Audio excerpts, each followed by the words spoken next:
Almost 2 years after being introduced to the games in Security Breach's Ruin DLC, we're finally getting a game about the origin of the Mimic endoskeleton through the upcoming Secret of the Mimic game. Considering its only introduction previous to its first appearance was the incomplete Tales from the Pizzaplex series, I know a lot of people, myself included, have been interested in seeing it expanded upon in the games. And since it's been almost 2 years since the last game where the Mimic endo played a real role, and there's been trailers and teaser content that could give us some insight into what to expect, I figured it would be a good idea to go over the information we have from the games, books, and teasers, and what we should expect and look for when the game is finally in our hands. So stay tuned and consider subscribing, because I'm going to explain everything I think we should know before a playthrough of Secret of the Mimic. First, while those who have been keeping up to date with the lore are probably already aware of the main points of the Mimic story, it has been a while since the relevant content came out, and there are some usually overlooked bits of the story that have been brought up more and more in some theories recently. So I'm going to quickly go over the general important stuff from the books, games, and trailers that looks like it'll potentially be relevant to Secret of the Mimic for those who either aren't entirely familiar with it or could just use a refresher before the game. The Mimic is an endoskeleton that learns from and imitates what it sees, hence its name, and can shift its parts around in pretty crazy ways, including into some weird multi-limbed spider monstrosity. Fazbear Entertainment wanted to use the Mimic as an endoskeleton that could become any character, even ones with wildly different costumes. Unfortunately, the Mimic's violent tendencies made that a pretty bad plan, and it's dangerous enough that in Ruin it had an entire highly advanced, vaguely supernatural security system called MXES, plus a wall of concrete under not just the Pizzaplex, but the Pizzeria simulator location as well, keeping it at bay. And even then, the Mimic was able to use a walkie-talkie, and the fact that its code was used in the Pizzaplex's systems to imitate Gregory's voice to lure Gregory's friend Cassie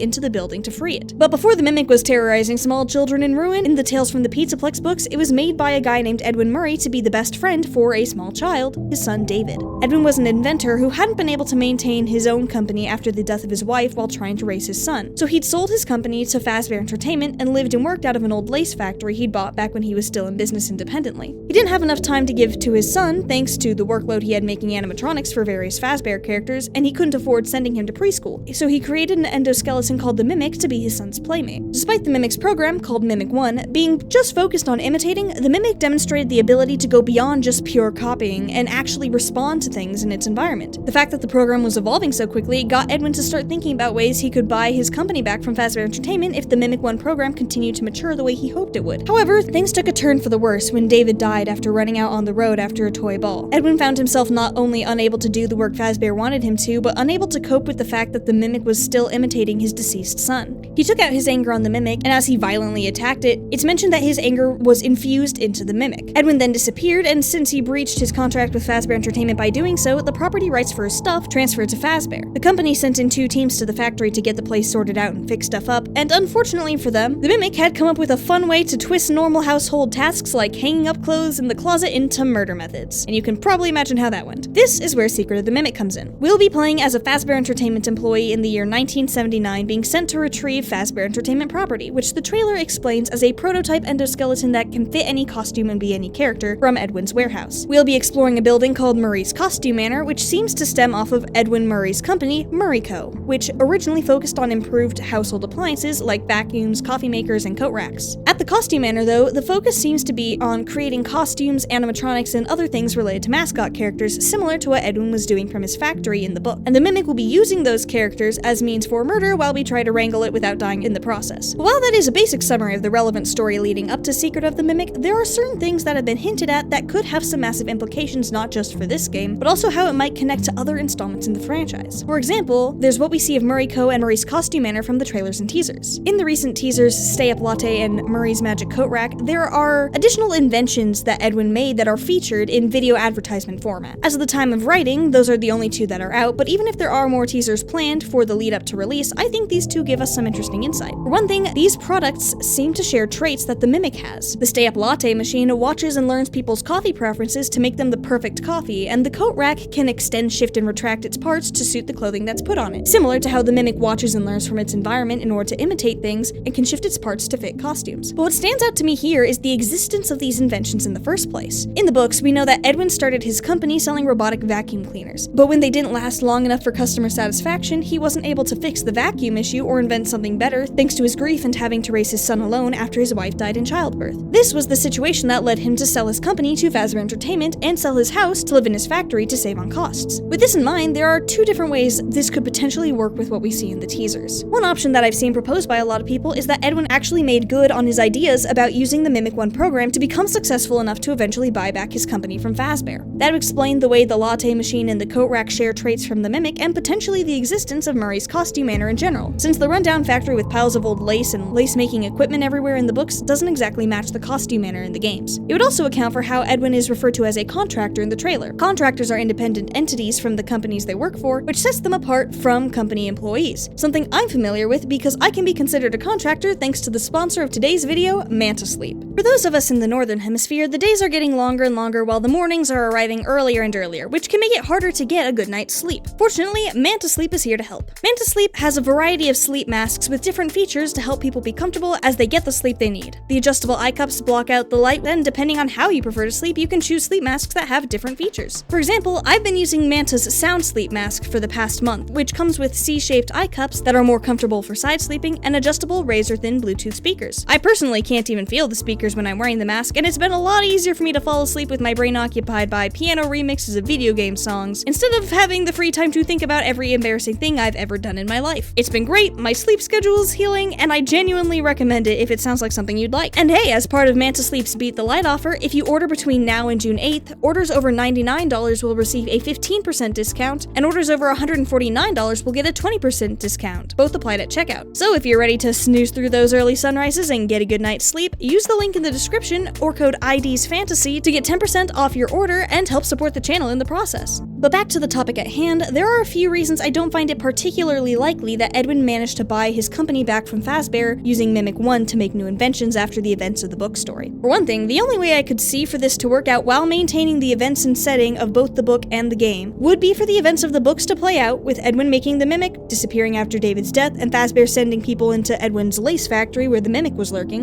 And then after that, Edwin would have to come back, have used the Mimic 1 program to create stuff to buy his company back, make the costume manor, relocate the Mimic there, disappear again, have Fazbear send people in again, and then come back again just to sell his company to Fazbear Entertainment again. After all, in a different tale story, we find out that Edwin is on the board of Fazbear Entertainment when the Pizzaplex is up and running, thanks to that being part of his buyout contract. Which means by the time all is said and done, Fazbear Entertainment owns Edwin's company, even after he would have theoretically bought it back and made the costume manor and new Mimic-based inventions while he was independent. Not to mention, from a narrative perspective, it doesn't really make sense. FNAF can be a bit complicated sometimes, but to me this theory just seems like it's making things needlessly repetitive for the sake of making it fit with the books. However, if the differences between Murray's costume manor and Edwin's factory, as well as Edwin's status as a contractor versus an employee, weren't meant to be indications of a very unlikely repetition of events, I think there's another way they could make a lot more sense. We know that in the Mimic story and tales that the reason Edwin's company went under is because the combination of grief from his wife's death and having to raise his infant son alone made it so that he couldn't fix the issue with the vacuum that customers were complaining about, or make new inventions to pick up the slack. But with all of the differences we see between Edwin's role and the state of his workplace between the books and the games, what if the game follows a version of events where his wife never died in childbirth? One where he was able to create new inventions to save his company, which expanded enough for him to create Murray's costume manor and become a contractor for Fazbear Entertainment instead of an employee. These inventions on their own could have then individually had traits that later got combined into the Mimic. The Mimic then caused problems, Edwin vanished, and we're sent to Murray's costume manor to find the Mimic instead of going to the rundown lace factory Edwin had in the books. I've also considered the idea that the word contractor was used incorrectly, or that Fazbear potentially made Murray's costume manor themselves after buying Edwin's company, but it just seems unlikely to me that they would use Edwin's name on the branding if that was the case, or that the Mimic would have been successfully relocated to the costume manor between the book story and the game one. Not to mention, in the recent interview Daco released talking to Evan Lampy, sorry if I mispronounced your last name, from Steel Wool, Evan mentioned that the costume manor isn't a Fazbear facility. So unless he misspoke, at the time of the game, it definitely seems like Edwin is independent. It's hard to say for sure what exactly the situation is, and it's totally possible that the game could clarify things. But either way, I think it'll be good to be on the lookout for clues as to what actually happened, rather than taking the one interpretation for granted. And speaking of not taking things for granted, I think it's probably important to note just how many connections Murray's costume manor and Murray coat seem to have to things from later points in the timeline that we might have just overlooked. Our new tool, the Data Diver, is a prototype Faz Wrench. The music box for the Jack-in-the-Box animatronic Jackie plays the same song as the puppet's music box. The Helper program is a predecessor to Helpy, and we see older versions of the Mediocre Melodies and Music Man characters. Even Edwin's vacuum, as shown in the 5 laps at Freddy's demo, looks suspiciously similar to the basic of Mr. Hugs from Pizzeria Simulator. There are a lot of connections, and I think it could have some very interesting implications regarding theories about where all these things came from. Up until now, we've been pretty much stuck theorizing that either something came from Henry, William, some third person, or Fazbear Entertainment as a general entity, with most of the attribution for the Pizzeria Simulator stuff typically going to Henry Emily or Michael Afton, since they're the ones that would be most involved with obtaining animatronics for Pizzeria Simulator. However, we now have the secret third-person option more readily available via Edwin, who we know was hired to make characters for Fazbear Entertainment. As much as Henry and William were the ones who designed and initially built a lot of the animatronics, I wouldn't be surprised if a lot of the random ones we see in games like Pizzeria Simulator were instead constructed by Edwin for Fazbear Entertainment based on original animatronics or character concepts made by Henry or William instead of by Henry and William themselves. After all, they were busy running their restaurants, they couldn't be the ones building all of the animatronics for the entire chain. It could also be that once Edwin left, when Fazbear raided the place for the Mimic, they ended up taking more than even just the stuff they hired him to make. Technically speaking, that's what they did with the Mimic in the books. Edwin made it for his son, but Fazbear took the property after he disappeared and used it for their own projects. Maybe that's why some things like helpers seem to be connected to the systems of Murray's Costume Manor, but end up becoming Helpy with a Y and Helpy with an I for Fazbear Enterprises later on. Either way, with how many Edwin-related things end up in the Pizzeria Simulator location, I could see it being a case where, in his quest to burn Fazbear Entertainment to the ground, Henry went all in on everything and sourced old animatronics from Murray's Costume Manor that Fazbear had lying around gathering dust after they yoinked him from Edwin's factory, in order to have something to make the player think they were being an actual franchisee and not just a pawn in his death trap. That could also explain the Mimic costumes in the Pizzeria Simulator location's second basement, since Henry probably wanted to be pretty thorough in his efforts to bring everything to an end, even though it